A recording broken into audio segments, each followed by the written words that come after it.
A special thank you to each of our subscribers who make this channel possible. Here's today's story. In a shocking development, the Environmental Protection Agency, EPA, has announced the cancellation of $20 billion in grants earmarked for climate and clean energy programs, a move that has drawn fierce backlash from nonprofit groups that were set to receive the funds. The grants, which were part of the Greenhouse Gas Reduction Fund established under the 2022 Inflation Reduction Act, had been frozen for weeks, leading to escalating tensions involving the EPA, the Justice Department, the Federal Bureau of Investigation, and Citibank, where the funds are currently held. Nonprofit organizations affected by this decision are now facing a dire financial situation, prompting them to file lawsuits against the EPA.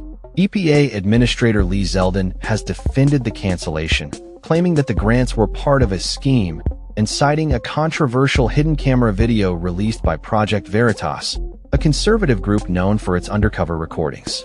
However, critics argue that the EPA has not provided sufficient evidence of waste, fraud, or abuse to justify such drastic measures. The situation has drawn the attention of Democrats on the House Energy and Commerce Committee, who have initiated an investigation into the EPA's actions and Zeldin's statements, which they describe as false and misleading. This investigation comes amid concerns that the freezing of funds could severely impact efforts to combat climate change and support clean energy initiatives. Nonprofit leaders across the country have reported experiencing a communication blackout with the EPA, leaving them in the dark about the status of their grants. Melissa Bosworth, who runs a nonprofit organization in Denver, expressed her frustration, stating, "I have never experienced anything like this." Her organization was working on a project to help rural communities access federal funding for clean drinking water and disaster preparedness, but the termination of her grant means that these critical initiatives are now at risk. The lack of communication from the EPA has raised alarm among grant recipients, many of whom have been left without guidance or support. Bosworth and her colleagues have found themselves unable to access their federal funds and unsure of how to proceed.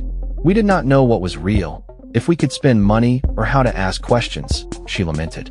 The implications of the EPA's actions are far-reaching, particularly for rural communities and tribes that rely on these grants for essential services. Bosworth fears that the disparities faced by these smaller entities will only worsen as larger institutions continue to dominate the funding landscape. In a regional office in Philadelphia, staff members reported being instructed not to process new awards or communicate with grant recipients, despite recent court rulings that have blocked the administration's proposed funding freeze. This has created a chilling effect within the agency, as employees are hesitant to act for fear of jeopardizing their jobs. As the situation unfolds, the future of climate and clean energy funding remains uncertain.